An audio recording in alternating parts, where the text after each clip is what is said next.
আল্লাহ রাসূল সাল্লাল্লাহু আলাইহি ওয়াসাল্লাম একদিন বসা এক সাহাবী এসে বলতেছেন, ইয়া রাসূলুল্লাহ, ইয়া হাবিবাল্লাহ, আপনি আমাকে কিছু আমলের কথা আপনি বইলা দেন, যেই আমল করার মাধ্যমে আমি নাজাত পাইয়া জান্নাতে যাইতে পারবো। আল্লাহ রাসূল সাল্লাল্লাহু আলাইহি ওয়াসাল্লাম তাকে নামাজ সহ বিভিন্ন আমলের কথা বাতাইলেন। সাহাবী বলতেছেন, ইয়া রাসূলুল্লাহ, ইয়া হাবিবাল্লাহ, আপনি সাক্ষী থাকেন, আপনি যেইভাবে আমাকে বলছেন আমি হুবহু এইভাবেই পালন করব, একটু বাড়াবো না, একটু কমাবো না। যখন এই কথা বললে আল্লাহর বান্দারা না করলো, আল্লাহ রাসূল সাহাবায়ে কিরামদেরকে বললেন, তোমরা যদি বেহেশতি লোক দেখতে চাও তাকে ইঙ্গিত করিয়া বললেন তাকে দেইখা না। কোরআনুল কারীম আমাদের মাঝে এখনো আছে? মুখ খুলে কথা বললেন, নাহলে ভিতরে ঢুকবে কিভাবে? লক্ষ লক্ষ কিতাব, বই, পুস্তক, আল্লাহর বান্দারা আমাদের মাঝে আছে না নাই? আছে। সংক্ষেপে বলি, যারা একটু ইংরেজি বাংলায় শিক্ষিত হইয়া ধরাকে সরা জ্ঞান মনে করেন না, ওলামায়ে কেরামদেরকে গালি দেন, সুযোগ পাইলে মারতেও চান, কথা বলেন না কেন?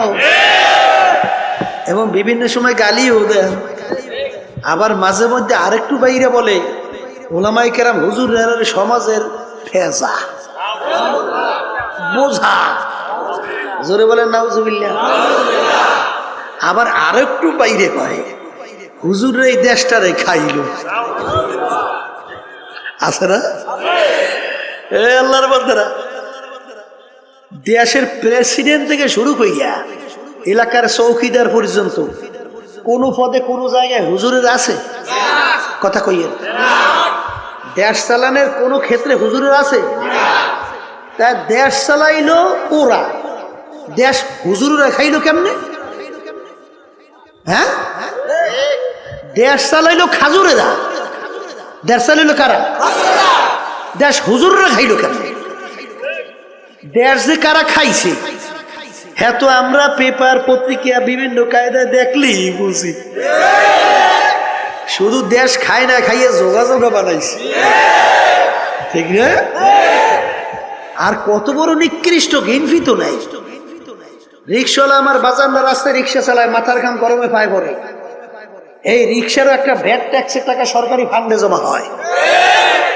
এই পশুমার্কারা আজকে ক্ষমতার বলে এই টাকাটা পর্যন্ত সরকারি ওরা লুটপাট করে খায়। আবার বলে আমি অমুক, আমি সমুক। তুমি কিসের অমুক সমুক? তুই একটা নিকৃষ্ট, তোর সে নিকৃষ্ট দ্বিতীয় আর দুনিয়ায় থাকতে পারে না। মনে করে তুই অমুক টমুক সমুক, তুই আবু জাহিলের মতো। আবু জাহাল শব্দের অর্থ মূর্খের বাপ, মূর্খের বাপ শব্দের অর্থ কি? কোন বাপ তার সন্তানের নাম মূর্খের বাপ রাখে না। ইতিহাস পড়লে দেখবে যে তার উপাধি ছিল আবুল হেকাম, বুদ্ধিমানের বাপ। কিন্তু আল্লাহ এবং আল্লাহ রাসূল তার উপাধি দিছে, কইতে পারেন না মূর্খের বাপ। কারণ কি? দুনিয়া স্থায়ী না ক্ষণস্থায়ী? আখেরাত।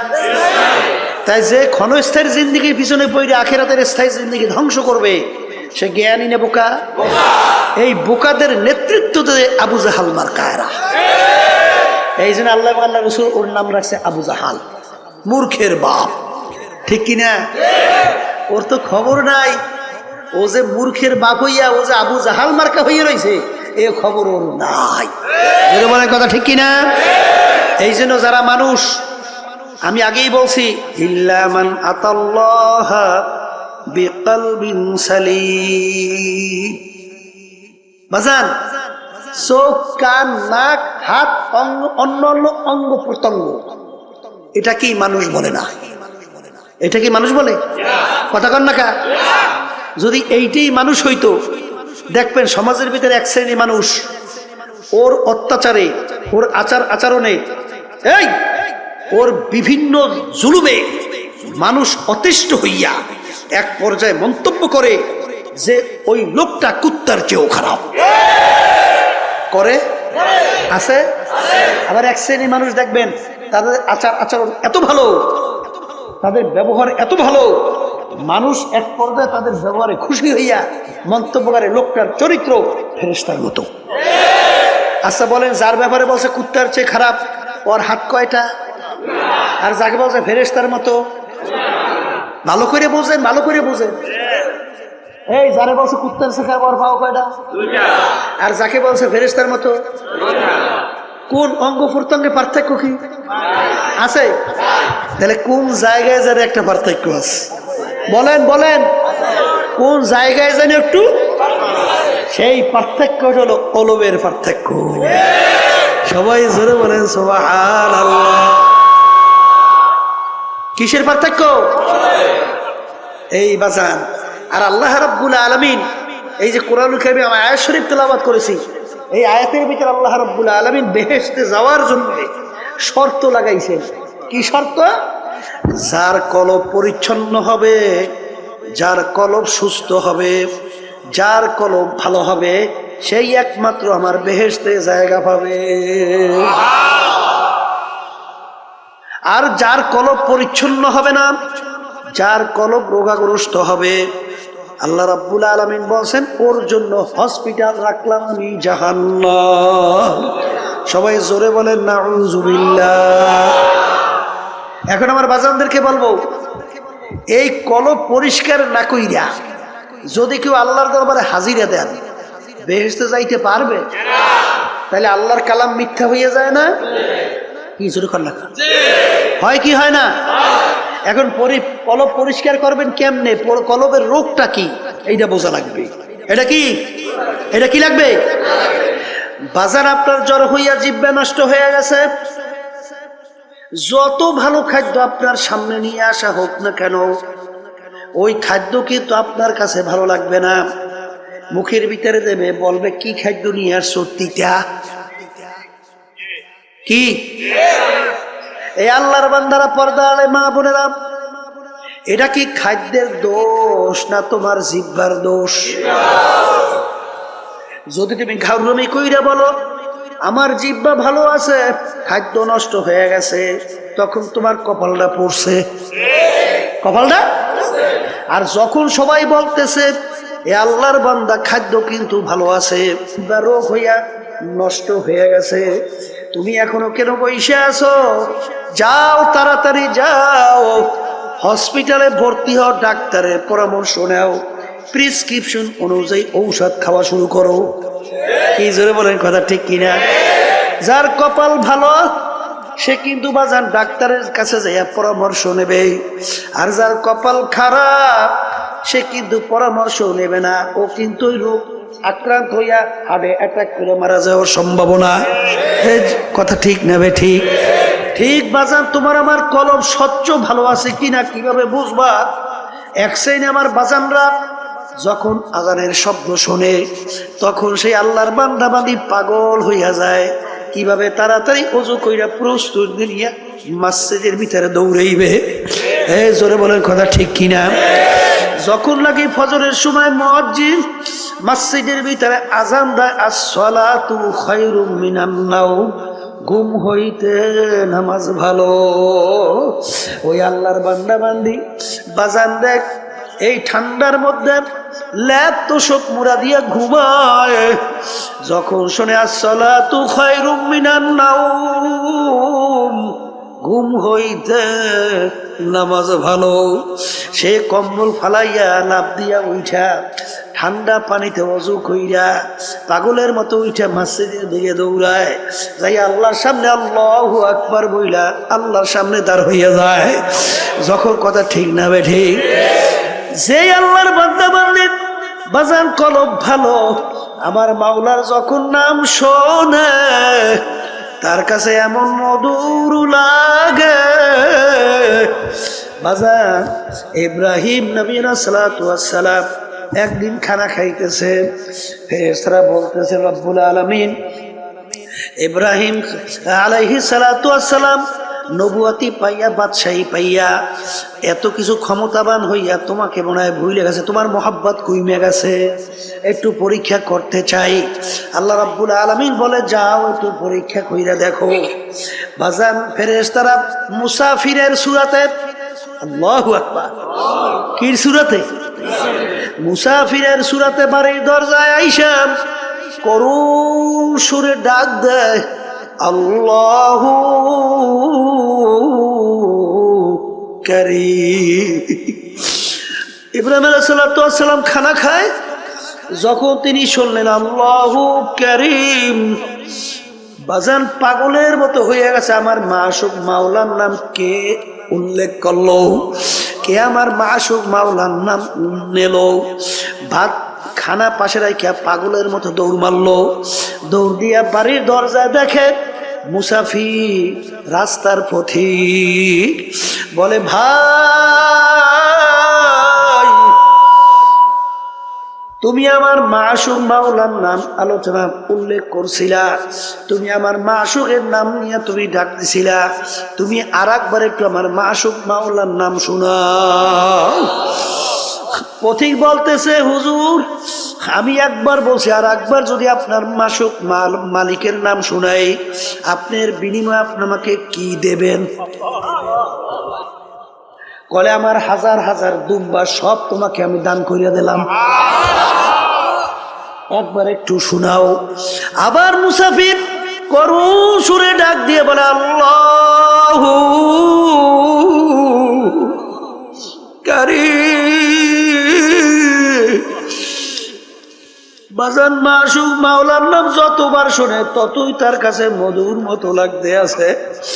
বাজান আপনি যাকে মোহাব্বত করেন তার কথা যত বারবার তোমার সামনে আলোচনা করা হয় তোমার কাছে ততই ভালো লাগে। ঠিক আল্লাহ তো দাবি করছে না, ওয়াল্লাযীনা আমানু আশাদ্দু হুব্বান লিল্লাহ, যারা মুমিন সব জিনিসের চেয়ে আমি মালিককে বেশি মোহাব্বত করে। বলে, হুজুর মুসাফির আর একবার আমার মাশুক মাওলার নামে একটু শোনাও। হুজুর বিনিময় কি দেবেন? বলে, আমার হাজার হাজার উট সব তোমাকে আমি দান কইরা দিলাম। আবার ডাক দিয়ে বলে, আল্লাহু কারীম। যত বলে ততই তার কাছে আরো মজা মজা লাগে, কারণ মোহাব্বতি লোকের নাম অন্যের মুখে শুনতে আরো ভালো লাগে। বাজার এরকম বলতে বলতে তার সব মাল সম্পদ দেওয়া হয়ে গেল। আবার একটু শোনাও, এর বিনিময় কি দেবেন? আমার তো আর কিছু নাই, আমি তোমার সঙ্গে ওয়াদা করতেছি, আমি ইব্রাহিম যতদিন বাইচা থাকবো ততদিন আমি তোমার গোলামি করতে থাকবো। তবু তুমি একটু আমার মাশুক মাওলার নাম শোনা। তখন ফেরেশতা বলতেছে, হুজুর আমি কোন রাস্তার ফকির মুসাফির না, আমি মাওলার ফেরেশতা ছিলাম আপনার কাছে পরীক্ষার জন্য। শোনেন শোনেন, আপনার মাশুক মাওলার নাম যত মনে চায় শোনেন। বাজান তখন আল্লাহর নাম মন মতো শুনাইল। বাজান বাজান যার কলব স্বচ্ছ তার মালিকের নাম শুনতে মজা লাগে। জোরে বলে কথা ঠিক না বেঠিক? এ আল্লাহর বান্দারা, পর্দা আলে মা বোনেরা, তোমার কলব ভালো না মন্দ তুমি কেমনে বুঝবা? এক শ্রেণী মানুষ ওর কাছে ঢোল বাদ্য গানের আওয়াজ ভালো লাগে। আর একটু আসতে কন, এই আছে জোরে কন, আছে জোরে কন, আছে। তার কাছে আজানের শব্দ বিশ্বাস শব্দের মতো মনে হয়। জোরে বলেন কথা ঠিক না ঠিক? তার কাছে আল্লাহর নাম শুনলে বিরক্ত লাগে। তখন বুঝতে হবে বাজান এটা কিন্তু নামাজের দোষ না, আল্লাহর নামের দোষ না, আজানের দোষ না, তোমার কলবটা নষ্ট হয়ে গেছে। তোমার কলব কি হয়েছে? এটা মুখ খুলে বলেন, কলব কি হয়েছে? এখন এই কলব নষ্ট অবস্থায় তুমি যদি দুনিয়া থেকে বিদায় নিয়ে কবরে যাও, আমার মাওলার বেহেশতে যাওয়া যাবে? হ্যাঁ, বেহেশতে যাওয়া যাবে?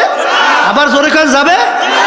এখন বাজান তোমার কাছে নামাজ ভালো লাগে না, আল্লাহর জিকির ভালো লাগে না, তোমার কাছে আজানের শব্দ ভালো লাগে না, এটা কিন্তু আজানের দোষ না, নামাজের দোষ না, এটা কিন্তু তোমার কলবের দোষ।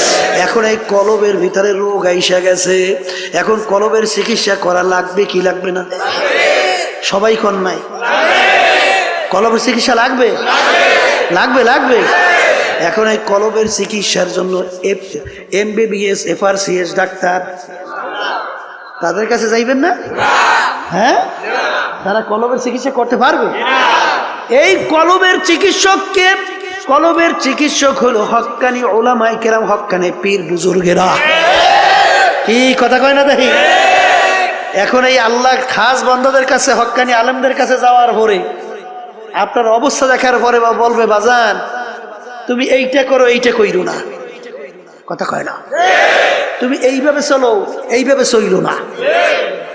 যারা আল্লাহর খাস বান্দাদের হুকুম ঠিক মতো মানতে পারবে, আল্লাহ রাসূল সাল্লাল্লাহু আলাইহি ওয়াসাল্লাম একদিন বসা এক সাহাবী এসে বলতেছেন, ইয়া রাসূলুল্লাহ, ইয়া হাবিবাল্লাহ, আপনি আমাকে কিছু আমলের কথা আপনি বইলে দেন, যেই আমল করার মাধ্যমে আমি নাজাত পাইয়া জান্নাতে যাইতে পারবো।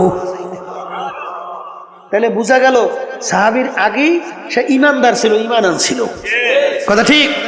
আল্লাহ রাসূল সাল্লাল্লাহু আলাইহি ওয়াসাল্লাম তাকে নামাজ সহ বিভিন্ন আমলের কথা বাতাইলেন। সাহাবী বলতেছেন, ইয়া রাসূলুল্লাহ, ইয়া হাবিবাল্লাহ, আপনি সাক্ষী থাকেন, আপনি যেইভাবে আমাকে বলছেন আমি হুবাহু এইভাবেই পালন করব, একটু বাড়াবো না, একটু কমাবো না। যখন এই কথা বললে আল্লাহর বান্দারা না করলো, আল্লাহ রাসূল সাহাবায়ে কিরামদেরকে বললেন, তোমরা যদি বেহেশতি লোক দেখতে চাও তাকে ইঙ্গিত করিয়া বললেন তাকে দেইখা না। আল আমরু ফাওকাল আদাব, আদবের ভিতরে সবচেয়ে বড় আদব হলো কথা মানা। আদবের ভিতরে সবচেয়ে বড় আদব কি? হ্যাঁ, আর বেয়াদব মাহরুমে গাশত আজ ফাজলরাফ, আর যে নাকি বেয়াদব হয়, কথা মানে না, আল্লাহর রহমত থেকে বঞ্চিত হয়। কথা ঠিক? এখন আবার কথা কইয়েন এক শ্রেণী কিন্তু বর্তমানে ফতুয়া দেহ না, আমরা দেবো কি? এখন তারিখ কেমন আরো ফতুয়া দেওয়া শুরু করছে। নামাজ নাই, রোজা নাই, খারাই ঘেরাইয়ে মতে, তারাও এখন ফতুয়া দেয়। কি আমি ভুল বলছি? হ্যাঁ, ঠিক মতো আলিফ উচ্চারণ করতে পারে না, ঠিক মতো সূরা ফাতিহাটা সহিভাবে তেলাওয়াত করতে পারে না, এরাও এখন ফতুয়া দেওয়া শুরু করছে। আছে না নাই? কে আপনারা বাংলাদেশে আধুনিক যুগে বুঝি টের পান না? ট্রাক্টর পান না? কি ট্রাক্টর পান না? গেছে পাইছেন না? হ্যাঁ, ফতুয়া দেওয়া শুরু করছে। ফতুয়া মানে মতামত, মতামত দেবে কোরআন এবং হাদিসের সঙ্গে না মিললে মেলা লাগবে না, না তোমার নিজের মতামত। হ্যাঁ, ফতোয়া মানে রায় প্রদান করা। আপনি রায় দেবেন কোরআন এবং হাদিসের বাইরে না কোরআন এবং হাদিস অনুযায়ী? হ্যাঁ, মেলা লাগবে না? না লাগবে না? বর্তমানে একদল ভাই এসে ফতোয়া দেয়। আল্লাহ মাফ করেন, আল্লাহ আপনি মাফ করে দেন। আল্লাহুম্মা আমিন। এই জন্য আমার বাজানদেরকে বলবো, বাজান আমাদের এই তরিকার নাম হলো চিশতিয়া সাবিরিয়া তরিকা। এই তরিকার 5টা ঔষধ আছে।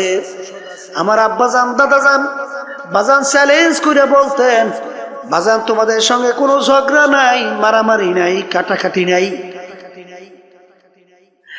তোমরা কিছুদিন ঠিক মতো ঔষধ পালন করে দেখো, দেখবা তোমার আমার আগে নামাজ ভালো লাগতো না, এখন আজান দিলে আল্লাহর ফজল করবে, নামাজ পড়ার জন্য পাগল হইয়া যায়। আগে রোজা ভালো লাগতো না, এখন জীবন গেলেও রোজা ছাড়তে পারে না। আগে মিথ্যা কথায় অভ্যস্ত, এখন আল্লাহর ফজলে জীবন গেলেও মিথ্যা কথা বের হয় না। আগে বিভিন্ন জুলুমের ভিতরে লিপ্ত ছিল, এখন আল্লাহর ফজল করমে জুলুমের কাছেও যায় না। আপনাদের এলাকায় 2-1 নাই? এই 1 2 হাজার হাজার, কথা বলেন না? আর বাজানদেরকে বলবো, যদি আল্লাহর কুতুব চরমোনাইর এই তরিকার এই প্রেসক্রিপশন আপনার কাছে ভালো না লাগে, বাজান যে কোনো একজন হক্কানি আলেম, একজন হক্কানি পীর বুজুর্গ, একখানি বাজান সহি তরিকার উপরে কোরআন এবং হাদিস অনুযায়ী আপনাকে রাস্তা যারা বাতাইবে, আমাদের উদ্দেশ্য হইল কলবের রোগ সাইরা, চোখে পানি নিয়ে আল্লাহর হুকুম নবীর তরিকা অনুযায়ী চইলা, তারপর কলবকে স্বচ্ছ কইরা মাওলার দরবারে হাজির হওয়া। কি জোরে বলার কথা ঠিক কিনা? কলবের রোগের ভিতরে উল্লেখযোগ্য একটা রোগের নাম বলে হিংসা। হিংসা কাকে বলে? পরে উন্নতি দিকে সহ্য করতে না পারা, পরে উন্নতি দিকে সহ্য করতে না পারা, এইটার নাম কি? হিংসা। আর একটা রোগের নাম হলো তাকাব্বুরি। তাকাব্বুরি হলো সমস্ত এই রোগের মূলের ভিতরে মাথার রোগ হলো তাকাব্বুরি। মানে আমি ভালো, আমি বড়, আমি অমুকের সে ভালো, আমি অমুকের সে বড়। কথা ঠিক কিনা? একটা নম্বর রোগের নাম হইল হুব্বে যা হুব্বে মাল। মালের মহব্বত, সম্মানের মহব্বত আছে, পদের মহব্বত আছে, কথা কন না কা? এই রোগগুলো অন্তর থেকে দূর করা লাগবে। কেমনে দূর করতে হইবে? এই যখন নাকি হক্কানে তরিকে আল্লাহর কুতুবদের কাছে যাবেন, তখন দেখবেন আল্লাহর ফজল করবে আপনাকে ঔষধ কোরআন এবং হাদিস অনুযায়ী বাতাইয়ে দেবে। আপনি পালন করলেই আল্লাহর ফজলে দেখবেন দিন আর দিন আপনার দিল আল্লাহর ফজলে স্বচ্ছ হইতে থাকবে। এর হাজার হাজার প্রমাণ বাংলাদেশ তামাম দুনিয়ার ভিতরে আছে না নাই? আছে, আছে। আমার ভাইদেরকে বলবো, পর্দা আলে মা বোনদেরকে বলবো, এক শ্রেণী আমার বাজানরা আছে কোরআন এবং হাদিসের সঙ্গে মেলে বা না মেলে, তারপরেও সেই পথ সেই মত ছাড়তে পারে না। যেরকম আছে না? শুনছিলাম এক বেদাতি, মানে নামাজ নাই, রোজা নাই, পর্দা নাই, সুন্নাত নাই, কোরআন এবং হাদিসের সঙ্গে তার কার্যক্রম কোনো মিল নাই, কিন্তু তারপরেও সেখানে দৌড়াদৌড়ি করে বলে, বাজান আপনাদের পীর যে নামাজ, বাবা যে নামাজ পড়ে না, পর্দা যে নাই, সুন্নাত যে নাই, আপনি তারপর পিছনে দৌড়ান কা? কলে থুন ফালাইয়া বাবার কথা যদি জাহান্নামে যাওয়া লাগে যাব। জোরে চিৎকার মেরে বলে নাউজুবিল্লাহ মিন যালিক। এই ব্যাপারটা কেমন বুঝলেন? ব্যাপারটা তো সহজ মনে করিয়েন না। জাহান্নামে যাওয়া লাগলে যাইবে, ব্যাপারটা তাহলে বোঝা গেল যে তার স্বাভাবিক সেন্স নাই, তার স্বাভাবিক ব্রেনটা নাই। তাকে জাদুর মাধ্যমে ব্রেনকে বিভিন্ন কায়দায় উল্টাই ফুলটাই ফেলাইছে। আর হাদিসের ভিতরে আসছে, আল্লাহ রাসূল সাল্লাল্লাহু আলাইহি ওয়াসাল্লাম বলছেন, আস-সিহরু হাক্কুন, জাদু সত্য। যখন তুমি দেখবা, এই মিয়া আপনার চোখের ডাক্তার, চোখের রোগ হইছে, আপনি কি চোখের ডাক্তারের কাছে যাইবেন না পেটের বিশেষজ্ঞের কাছে যাইবেন? আপনার পেটের রোগ হইছে, পেট বিশেষজ্ঞের কাছে যাইবেন না চোখ বিশেষজ্ঞের কাছে যাইবেন? হ্যাঁ, আচ্ছা আপনি বেহেশতে যাইবেন, জাহান্নামের পথ কোনটা, বেহেশতের রাস্তা কোনটা? এটা কোরআন এবং হাদিসের বাহিরে কোনো বেহেশত এবং জাহান্নামের রাস্তা আছে? আচ্ছা, এই সম্পর্কে ডাক্তার কারা? হক্কানি ওলামায়ে কেরাম না বিভিন্ন কায়দায় ইংরেজি ফরণ্যারা? কথা কয় না? হ্যাঁ, যারা নাকি বিভিন্ন ইংরেজি ফরিয়ে টুরিয়ে বিভিন্ন মাঝে মধ্যে একটু ভতুয়া দেয়, বিভিন্ন কায়দা কায়দায় আপনাকে জান্নাতে নিয়ে যাই চায়, তাইলে রুগীও মরবে, হেডাও মরবে। কি কথা কন না কা? বুঝা পাবারাই তুই অত সহজ না বাজা, ব্যাপার কিন্তু বড় কঠিন, অত সহজ। আপনি যাইতে হবে কোরআন এবং হাদিস বুঝুন না, বিশেষজ্ঞর কাছে যাইতে হবে। তারপরে আপনি যদি না যান, তারপরে যদি সেই বাবাদের কাছে যান, সেই মুরব্বীদের কাছে যাইয়া কোরআন এবং হাদিসের সঙ্গে সাহাবায়ে কেরামদের সঙ্গে মিলুক বা না মিলুক, তারপরে আপনি দৌড়দৌড়ি করতেছেন, তাহলে বুঝতে হবে আপনার জেহেন ঠিক নাই। তাহলে জাদুর মাধ্যমে আপনার জেহেনকে পরিবর্তন ঘটাই বলাইছে। আল্লাহ রাসূল সাল্লাল্লাহু আলাইহি ওয়াসাল্লামকে জাদু করে নাই? কথা কয় না কা? আল্লাহর নবীকেও জাদু করছে, অত সহজ মনে করিয়েন না। আস-সিহরু হাক্কুন, জাদু সত্য। জোরে বলেন কথা ঠিক না বে ঠিক? এই জন্য আমার ভাইদেরকে বলবো, পর্দা আলে মা বোনদেরকে বলবো, বাজান কোনো দলাদলি বুঝি না। আমার আব্বাজান রাহমাতুল্লাহ আলাইহি বলতেন, হে দুনিয়ার মানুষ শোনো, আমি ফজলুল করিম দুনিয়ার থেকে বিদায় নিয়া কবরে যাওয়ার পরে ফুলের মালা একটার পর একটা গাইথা তোমরা যদি আমার কবরকে ভইরা রাখো, আর আমার মাওলা যদি আমাকে কবরে মাপ না করে, ওই ফুলের মালা আমার কিছু আসে যায় না। আর তোমরা যদি জুতার মালা একটার পর একটা গাইথা আমার কবর যদি তোমরা আমাকে ভইরা রাখো, আর আমার মাওলা যদি আমাকে কবরে মাপ কইরা দেয়, ওই জুতার মালা আমার কিছু আসে যায় না। এই জন্য আমার বাজানদেরকে বলবো, পর্দালে মা বোনদেরকে বলবো, আমার আব্বাজান বলতেন আমি দল দিয়া কি করব, আমি টাকা দিয়া কি করব, আমি সম্পদ দিয়া কি করব, আমি বিভিন্ন অমুক টমুক সমুক দিয়া কি করব, আমি পীরগির দিয়া কি করব। কারণ কবরের প্রশ্নের উত্তর আমার দেয়া লাগবে, আমার কবরের প্রশ্নের উত্তর আমার দেওয়া লাগবে। খোদা না খাস্তা কবরে যদি প্রশ্নের উত্তর আমি ঠিক মতো দিতে না পারি, আল্লাহর হাবিব বলছেন আল কবরু রাউযাতুম মিন রিয়াজিল জান্নাহ আও হুফরাতুম মিন হুফারিন নার। এ আমার উম্মতরা, কবর দেখো, এই কবর কিন্তু আসল কবর না। কোন কোন আল্লাহর বান্দা বান্দির কবর একটা বেহেশতের বাগান হইয়া যাবে। আল্লাহ আপনি আমার জন্য, আমাদের সবার জন্য কবুল করে নিয়ে। আল্লাহর হাবিব বলছেন ও আমার উম্মতেরা, কোন কোন নাফরমানের কবরের মধ্যে জাহান্নামের আগুন এসে ভইরা যাবে। আল্লাহ আপনি আমাকে সহ আমাদের সবাইকে মাফ কইরা দিয়ে, আল্লাহ আপনি আমাকে সহ আমাদের সবাইকে মাফ কইরা দিয়ে। আল্লাহর হাবিব বলছেন ও আমার উম্মতেরা, কোন কোন নাফরমানের কবর মধ্যে মাটি এমন ভাবে চাপ মারবে, এক পাজরে হাড্ডি নিয়ে অন্য পাজরের মধ্যে মিশাইয়া দেবে। আল্লাহ আপনি আমাকে সহ আমাদের সবাইকে মাফ কইরা দিয়ে। আল্লাহ রাসূল বলেন ও আমার উম্মতেরা, 99 তিননিনান লাউ নুফিকা ফিল আরদি মা আনবাতাত খাদরা। কোন কোন নাফরমানের কবরের মধ্যে একটা না দুইটা না 99টা বিষাক্ত সাপ জমা হইয়া যাবে। কিয়ামত পর্যন্ত ওই নাফরমানকে পেঁচাইয়া পেঁচাইয়া ঠুকরাইতে থাকবে। আল্লাহ আপনি আমাকে সহ আমাদের সবাইকে মাফ কইরা দিয়েন। ওই সাপ কেমন বিষধর হবে, যদি জমিনের দিকে মুখ কইরা ফুঁক দিত, এই জমিনের ভিতরে গাছপালা মাথা জাগাতে পারতো না। বাজার অনেকে বলতে পারেন হুজুর এই সাপে এত বিষ কিভাবে হয়? বর্তমান আধুনিক যুগে বোঝাতে বড় সহজ রে বাজান।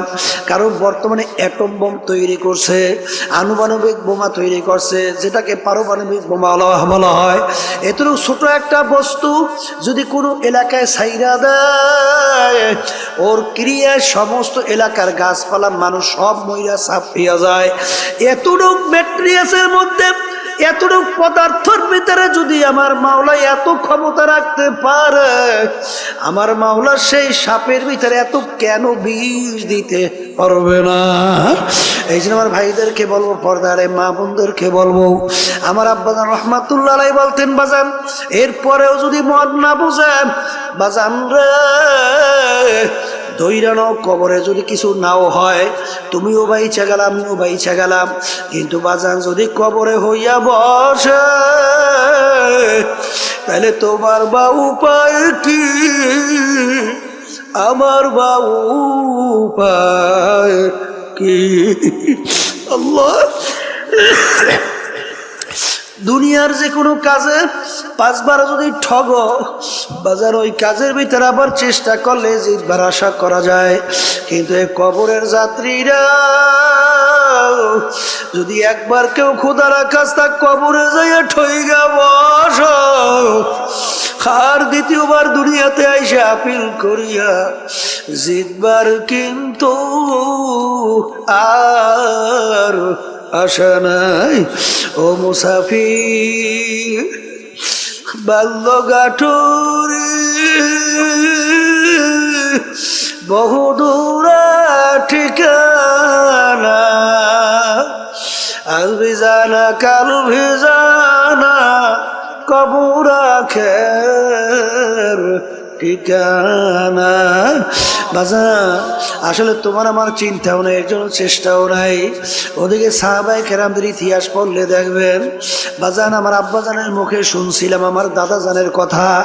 আমার দাদাজান ইন্তেকালের আগে আগে চোখের উপরে বসে পাশেই কবরস্থান, তাকাইয়া তাকাইয়া 2 চোখ দিয়া বাইয়া বাইয়া টপ টপ কইরা দাঁড়ি ভিজা ভিজা পানি ভরে, আর করুণ সুরে ডাক দিয়া দিয়া বলে, ওরে আমার বাউলারা, ওরে আমার মাশউক রে, তুমি যদি আমাকে মাফ নাই করো, আমি একা কেমনে থাকবো ওই অন্ধকার কবরে। বাতি নাই রে, সাথী নাই রে কবর। হে আল্লাহর বান্দারা, কবরের যাত্রীরা, আল্লাহ আপনি আমাকে আমাদের সবাইকে মাফ করে দিয়ে